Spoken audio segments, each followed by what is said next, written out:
She had kept the secret so long that the linen felt like skin. 7 winters of wrapping, 7 winters of smoothing the cloth flat against her forearm each morning before the cold reached through the stones of whatever hall she was made to serve in, and she had almost convinced herself it was not there anymore. Almost. Then something would shift. A gust through a cracked shutter, a sleeve catching on a door latch, and she would feel the faint warmth beneath the wrappings the way a woman feels an old scar in rain, and she would know the mark was still there, patient and burning in its quiet way, waiting for the one moment she could not prevent. That moment came on the morning of the Blood Frost Council, in the 31st year of King Aldrich Vane's reign, when a winter wind punched through a broken shutter in the east gallery of Ironmore Keep, and tore the sleeve from her arm before 14 lords and the king she had not looked at directly in 7 years. She had not planned to survive it. But then, she had not planned most of the things that had defined her life. If you want to hear how a woman no court had ever bothered to name took down a warden who thought himself untouchable, stay close. The truth of it is stranger than the story they buried. The year was the one they would later call the Winter of Cracked Seals, though no one could have named it that yet when Senna rose before first light on the morning the council opened, wrapping her left forearm the way her mother had once wrapped splints on broken wrists, tight and clean and without sentiment. The keep at Ironmore was cold in a way that had nothing to do with temperature. It was the cold of a building that had forgotten warmth ever lived in it. All gray granite and iron fittings, the floors worn smooth, not by celebration, but by the repetitive tread of servants who kept their eyes level with the flagstones. Senna had been one of those servants for all 7 of those winters. She was 24 years old. She had once been, if not important, at least free. Her mother had been Ironmore's most trusted pack healer, a woman who could read a wound by scent and who had taught her daughter the same skill before she died in the fever that swept the lower wards 3 winters after Senna came to the keep. What Cale Blackwood had called Senna's indenture was recorded in the bond register as a debt settlement against her mother's final year of lodging and medicines. Senna had been 17 at the signing, and she had not understood, until the ink was dry, that the debt had been calculated to ensure it could never be repaid. High Warden Cale governed the eastern reaches from Ironmore with the particular ease of a man who had never had reason to doubt his own authority. He was tall, well-spoken in council, and wore his hair cropped close at the temples in the fashion of the southern packs. He collected beautiful things and disposed of them when they became inconvenient. He had disposed of a great many inconvenient things in his career, and Senna, with her bundled forearm and her silence, had come to understand that she was one of the things he was waiting to dispose of when the moment arrived. What Cale knew, and what the rest of the council did not, was what lay beneath those wrappings. Marette found her in the corridor outside the servants' passage, just as the great hall was filling with the arriving lords. Marette was the keep's eldest seamstress, a small weathered woman whose knuckles had thickened over the decades until each finger looked like a row of river stones. She had been the first person to wrap Senna's arm 7 winters ago, when the girl had arrived at the keep, shaking and ash-mouthed from the silencing rite, and she had not asked questions then. She did not ask them now. She simply pressed a folded length of undyed linen into Senna's free hand and said, low and without ceremony, "The shutter in the east gallery has been broken for a fortnight. I told the steward 3 times and he did nothing. Stay clear of the east wall." Senna looked at the linen in her hand. "You think the wrapping will hold?" "I think," Marette said carefully, "that you should not be in that hall at all." She touched Senna's wrapped forearm once, a brief pressure, the way you test whether a wound has cooled. Then she tucked herself back into the servants' passage and was gone. Senna had no choice in whether she entered the hall. Cale's bound servants attended his person during council, and Cale would know if she were absent. The false bond recorded in the register did not afford her the courtesy of refusal. The Great Hall of Ironmore Keep was designed to make everyone in it feel observed, which was its purpose. The ceiling vaulted to a height that swallowed sound before sound could become comfort, and the 14 chairs set for the assembled lords ringed a dais at the room's center with the careful geometry of a trap. Braziers stood at each of the hall's 8 columns, their light warm and concentrated, and that warmth only sharpened the cold that came from the tall windows along the east wall. 3 of those windows had wooden shutters, and the middle one, as Marit had said, hung at an angle from a broken iron peg, admitting a thin, persistent draft that moved along the floor in a way the lords at the dais barely felt, but which arrived at ankle height among the servants standing behind their wardens. Cale took his seat among the 14 with the practiced ease of someone accustomed to being the most powerful man who was not sitting on the throne, which was the exact measure of what he was. He arranged his robes, accepted a cup from a steward, and did not look at Senna. He did not need to. She stood 3 paces behind his chair, her hands loose at her sides, her wrapped arm pressed against her body in the old unconscious habit, and she watched the room fill. The king arrived last. Aldrich Vane entered the hall the way a pressure front enters a valley, not with noise but with the sense that every other force in the room had just rearranged itself around a new center. He was taller than Senna remembered and more marked by time, a long scar running from his left jaw into the collar of his ceremonial coat, his dark hair carrying the first silver at the temples. He had been 26 when she had last seen him clearly. He was 33 now, and he moved like a man who had worn power long enough that it no longer felt like a performance. She had loved him when she was 17. She had been very careful since not to think about that. He took the throne at the head of the dais, and the 14 lords rose and bowed with the synchronized weight of men who had rehearsed the gesture until it cost them nothing. Senna kept her eyes on the middle distance, which was between the king's collar and the far wall, and did not move. The council opened with the formalities that always opened winter councils, the reading of border reports, the parceling of grain obligations, the recitation of alliance renewals. Lord Cashin, a heavy man in copper-stitched robes who governed a northern tributary and had ridden 3 days to attend, spoke at length about the inadequacy of the Eastern Road tariffs, and Senna watched him the way she watched most things in the hall, as a map of what was happening and what might be done to her because of it. She had learned to read councils the way her mother had taught her to read fevers, not by the stated complaint, but by what the body was doing beneath it. What the body of this council was doing was watching Cale. He had arranged it well. She could see that much. He had placed his chair at the angle that gave him the best sight line to both the throne and the east gallery, and he had positioned his steward close to the king's table with a cup that had been filled not from the main server's ewer, but from a smaller vessel Senna had never seen before today. She might not have noticed it except that she had been in the room with iron lace poisoning once before, when a stable hand had accidentally crushed the blooms into a water trough, and she had been the one to identify the smell.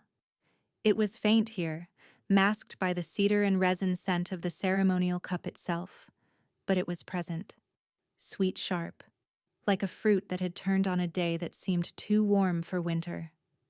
Her stomach went cold. Iron lace, unchecked, worked slowly. A lord who consumed a lethal dose in the morning might not feel the first trembling until mid-afternoon, might not understand what was happening to him until evening, might be dead by the following dawn with every symptom resembling a winter fever. It was patient, as treacheries went. It was the kind of poison a careful man used when he wanted the outcome but did not want to be in the room when it arrived. Kyle, she understood now, was planning to not be the reason Aldrich died. He was planning to be the reason Aldrich's seat fell to the one man at this council who already governed the eastern reaches, who had already positioned himself to absorb the northern tributary through Cashin's strategic debt, and who had already suppressed the one piece of evidence that might have made the king's interest in the eastern reaches legally legible. The mating mark on Senna's arm. If you've heard any piece of this story before, you've heard it wrong. What happened next was not the thing anyone in that room expected, and it started with a broken shutter and an old woman's warning ignored once too often. The wind arrived between two of Cashin's extended sentences about tariffs.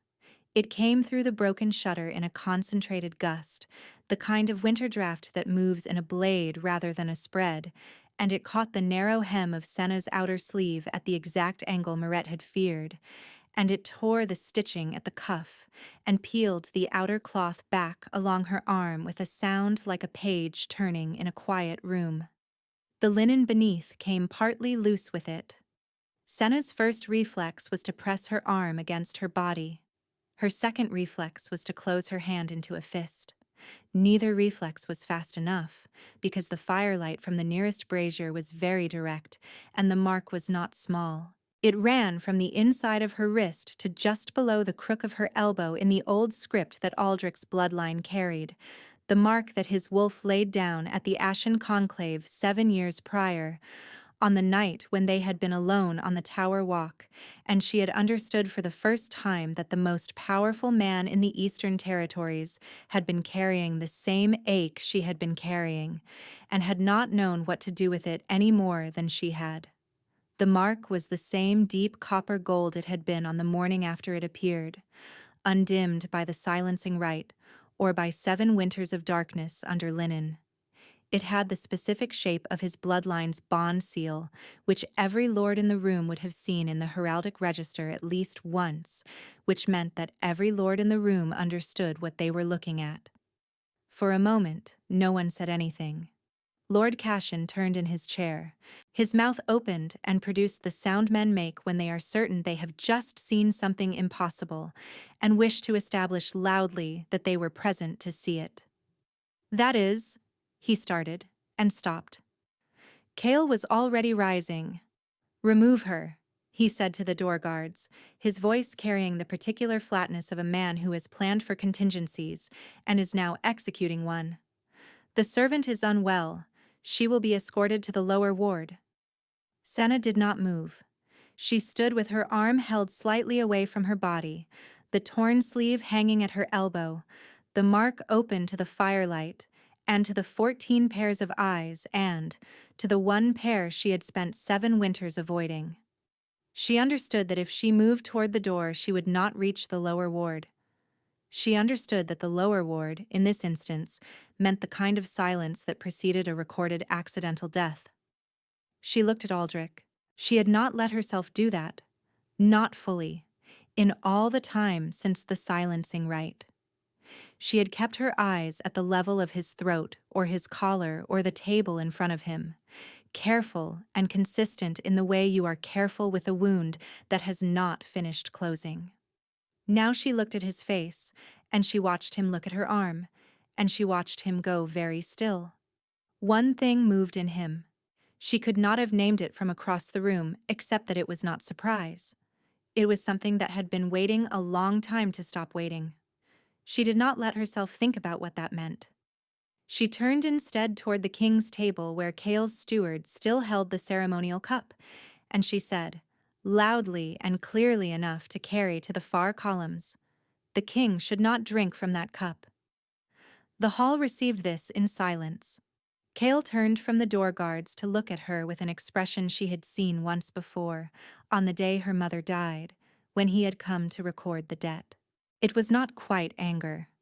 It was the look of a man who has estimated the exact weight of what stands in his way and is already calculating the effort required to remove it. "She is a bound servant," he said to the assembly. "She is speaking without leave. This is a matter of discipline, not council business." "What is in the cup?" Senna said. She kept her voice even. Her mother had taught her that the voice was a diagnostic instrument and that fear, if allowed into it, became information for the wrong people. "I can name it, my lords, if it would be useful to the council." Cashin looked from her to the cup. He had the instincts, if not the courage, of a man who knew when a room had shifted. He did not reach for the cup, and he did not look away from it. The servant's testimony is not credible, Kale said. He was moving now, unhurried, the way water moves around an obstacle without acknowledging its existence. She is bound under a lawful indenture and has no standing to address this assembly. Aldrich had not spoken. He was looking at Senna's arm.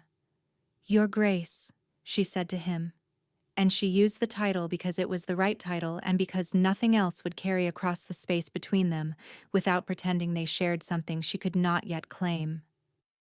There is iron lace in the ceremonial cup. I can smell it from here.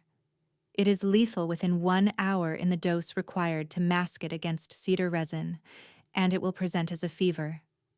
I learned its smell from my mother, who was this keep's healer for 11 years, and I have treated 3 accidental exposures in the lower ward in the 7 winters I have served here. I am not mistaken. The hall weighed this, 14 lords, most of them with the careful expressions of men who understand that the way they respond to the next 30 seconds will matter for a very long time. Kale's voice, when it came, was almost kind. My lords, this woman is making an accusation against my person without evidence, without standing, and without sanity. I move that she be removed, and that the council proceed. If His Grace wishes to examine the cup, I welcome it. There is nothing in it but the ceremonial blend. Then the cup will keep, Aldrich said. It was the first thing he had said since the wind. His voice had changed in 7 years. She had remembered it as the voice of a young warlord who was learning to be a king, contained and deliberate, always arriving slightly later than the room expected. Now it arrived with the weight of a man who had been king long enough to know exactly when words were unnecessary and exactly when 2 would do the work of 20. He set the cup aside with his right hand, and the small sound of it touching the table was the loudest thing in the room. Show me the cup, he said to the steward. Not a question. Kyle moved then with genuine speed, which was the first real mistake Senna had ever seen him make. He stepped toward the king's table and reached for the cup, and the motion was wrong in every way. Too fast, too direct. The motion of a man preventing rather than a man who has nothing to prevent. And every lord in the room read it the same way at the same instant. Aldrich's hand came down on Kale's wrist. Senna had brought the countermeasure in her apron pocket. This was the thing she had not let herself plan, because planning it would have required admitting she had known for more than a week that the cup was coming, that she had smelled the stored iron lace in the warmth of the warden's private stores 3 days prior when she was sent to fetch dried heather, that she had spent those 3 days grinding a counter-agent from the bark of silverwood and dried field cress because there was no one to tell and nowhere to report it, and the only action available to a bound servant with no standing was the action she could take with her own hands. She had not known whether she would find an opportunity to use it. She had simply carried it. She crossed the hall floor at a pace that drew eyes because it was not a servant's pace, and she placed the folded cloth with the silverwood preparation on the table beside the cup. It needs to be drunk directly, she said to Aldrich. Not applied. The silver bark compound reverses the lace's bloodwork if given within the first hour. He has not yet drunk from the cup, so there is nothing to reverse. But if the preparation is taken now, it will clear any residual exposure from the serving vessels. Aldrich looked at the folded cloth. Then he looked at her. You prepared this before today, he said. 3 days ago, she said. I did not know how else to put it in front of you. Something moved through him again at that. She felt it the way you feel a shift in air pressure before weather arrives, without being able to say exactly which direction it was coming from. Kale's voice arrived from 2 steps behind her, very low. This woman is performing a deception before the full council. She has placed an unknown substance on the king's table. She is a bound servant with a documented false mark, and her actions today constitute a violation of her indenture terms, which carry the severance penalty. I am exercising my warden's authority to remove her from this hall. On what evidence, said Aldrich, is the mark documented as false? The hall went absolutely still. Cale's breath was audible in the quiet that followed. He was a careful man, and careful men do not become careless, but they do sometimes reach the edge of the ground they have prepared and discover that the ground ends there. The silencing rite, he said, steadier than most men would have been in his position. Conducted 7 winters past at the lawful order of the High Warden's office, the registry record confirms the nullification. The registry record, Aldrich said, confirms that the record was altered. He was still looking at Senna's arm. At the mark. It does not confirm that the mark was not made. Senna's pulse was very loud in her own ears. I commissioned an examination of the Eastern Bond Registry 4 winters ago, Aldrich said, and his voice was directed at the assembled lords now, not at her, not at Cale. It carried the exact weight of a man delivering something he had been holding for a very long time. The examiner found evidence of a silencing rite conducted without royal sanction on a mating bond of the king's bloodline. The record was suppressed. I did not have the evidence at the time to name the warden who ordered it. I have spent 4 years waiting for the evidence to surface. Cashin, whose political instincts had been quietly recalibrating throughout the last several minutes, cleared his throat and said carefully, "And has it surfaced, Your Grace?" Aldrich's eyes moved from Senna's arm to Cale's face. "The evidence presented itself this morning," he said, through a broken shudder. It was not a kind thing to say. It was also not wrong. Cale tried once more. He was, Senna thought, genuinely courageous in the way that men who have never faced a true accounting are sometimes courageous, because they do not fully believe the accounting has arrived. He produced from his inner coat a folded document with the warden's seal pressed in green wax, and he held it toward the assembly with the practiced sureness of a man who has spent years building paper walls. The silencing rite documents, conducted lawfully, witnessed by 3 council officers of the Eastern Reaches. The bond registry nullification is confirmed in triplicate. Whatever mark this servant carries is either a forgery or a natural anomaly. It holds no legal force. The servant, Aldrich said, is not a servant. He stood from the throne. The 14 lords rose with him in reflex, as they had been trained to do, and then several of them appeared to realize that this particular rising was different from the morning's formal acknowledgement, and they remained standing with a stillness that was not ceremony, but something else, something older and more animal. The posture of a room that understands it is witnessing a thing that will matter for longer than any of them will live. Aldrich came down from the dais. He walked across the hall floor toward Senna, and the path between them cleared without anyone explicitly moving out of it, the way a riverbed shapes itself under persistent water. He stopped in front of her. She had been 17 when she last stood this close to him. She was 24 now, and she understood things she had not understood then, including how much it had cost him to be left in a world where the bond existed and she did not, where the registry said it had never happened and the mark on his own skin said it had. His left hand, she noticed now, had a mark of its own at the inside of the wrist, half covered by his coat cuff.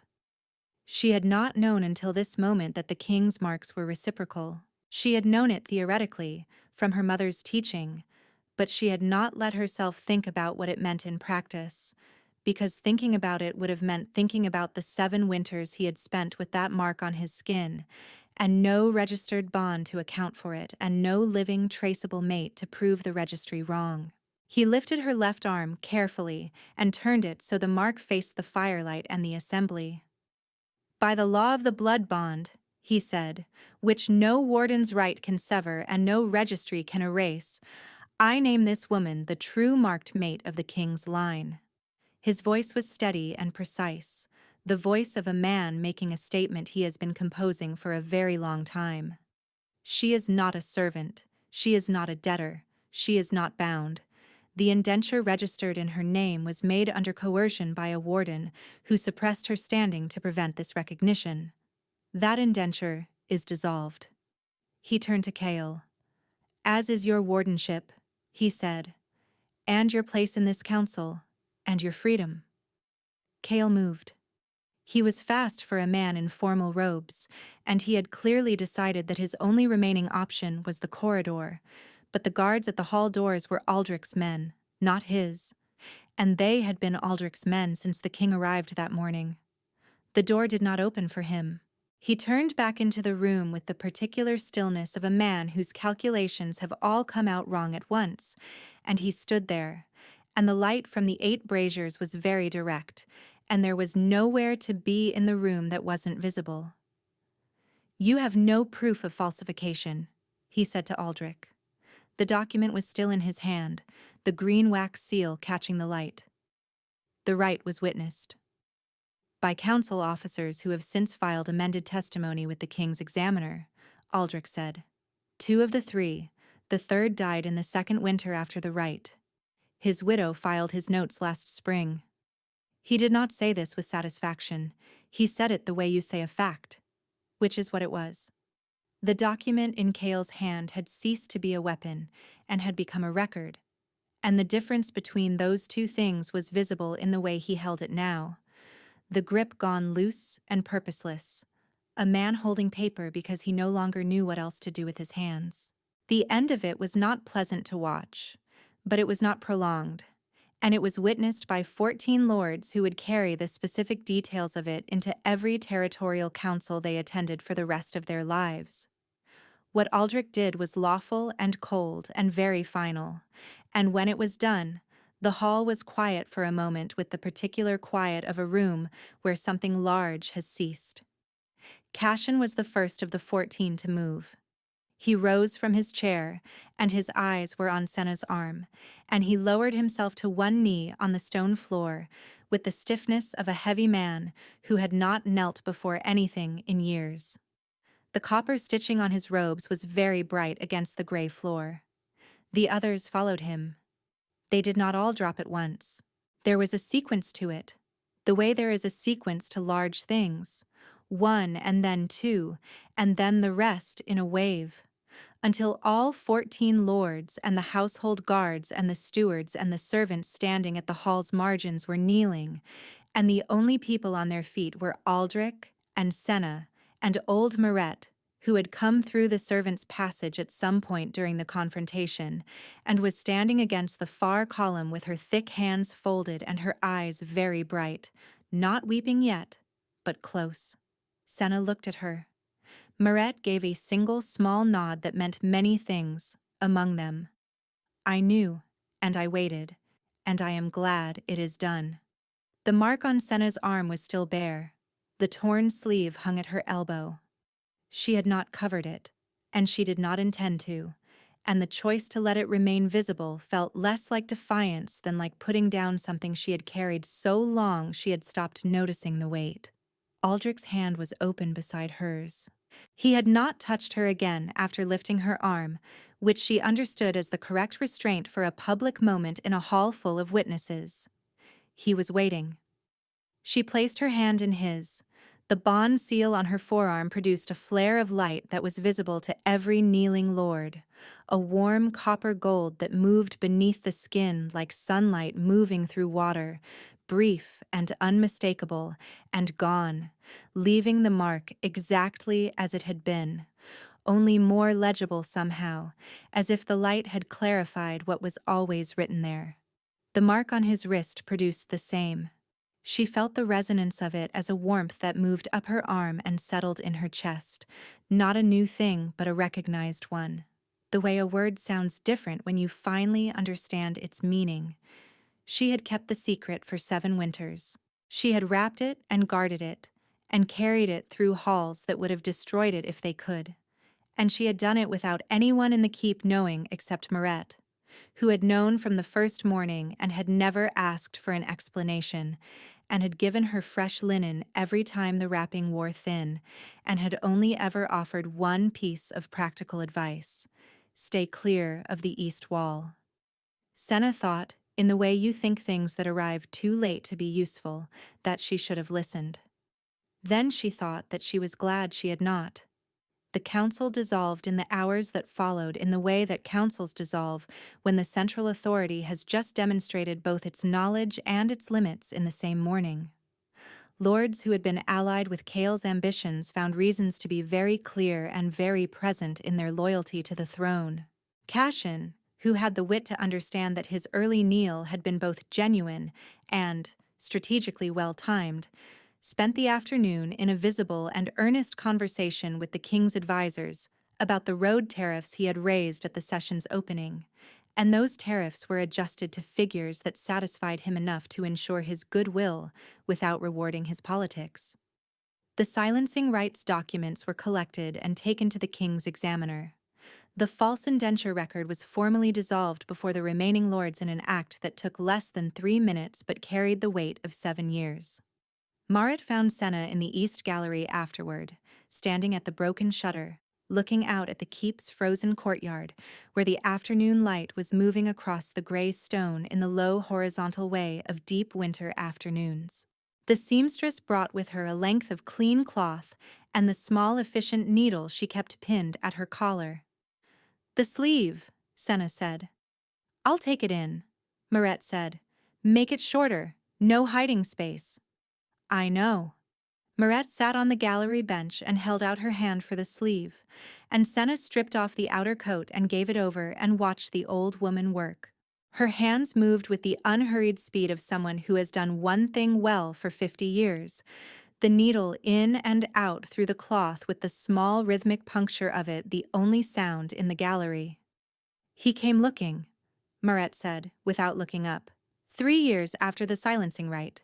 Sent 2 men to the village your mother came from, asking after the healer's daughter. Kyle had already moved the registry record. The men found nothing. She snipped the thread with a small pair of scissors from her apron pocket. "I thought you should know." Senna looked at her arm, at the mark that had no more linen over it. The copper gold of the bond seal was very clear in the afternoon light coming through the broken shutter. "I know," she said, and she meant something larger than the particular information Maret had just given her, something that had to do with the last several hours and the 7 years before them, and the way a person could carry a true thing in secret for so long that the moment it became public felt less like exposure than like finally telling the truth to someone who had already guessed. The court assembled again at dusk for the formal recognition, in the same hall where the morning's events had unfolded, and it was Aldrich who stood at the dais and named her, in the full formal language of the blood bond law, the precise archaic phrasing that had not been spoken before, a full council in 11 years, since the last Luna was named in the generation before his. The 14 lords were present. Cashin knelt first again, perhaps because the practice was becoming familiar, perhaps because a man who has made one good decision sometimes develops a taste for making more. The household, the guards, the servants who had known her only as the warden's silent bound girl, and who had seen the mark and heard the morning's proceedings, knelt in the hall's margins with a different quality of kneeling, something that had more humility in it than the lord's formal submission. Maret did not kneel. She stood against the far column as she had that morning, hands folded, and when Senna's eyes found her across the hall, the old woman's face held an expression that did not require a name. The mark on Senna's forearm caught the firelight from the 8 braziers and held it. Aldrich's hand rested on hers, open and deliberate, on the same dais where Cale had sat that morning with a poisoned cup and the careful certainty of a man who has never been wrong before. The hall was warm with fire and breath and the specific gravity of a thing newly made permanent, and the broken shutter in the East Gallery was still broken because no one had yet come to fix it, and the cold air still moved along the floor in its thin blade, and none of it could reach her where she stood. She was 24 years old, and she had been hiding a true thing for 7 winters, and the last layer of linen was gone, and the mark was bare, and it was done. Aldrich's thumb moved once across the back of her hand, a small motion, not for the assembly. She let herself feel it,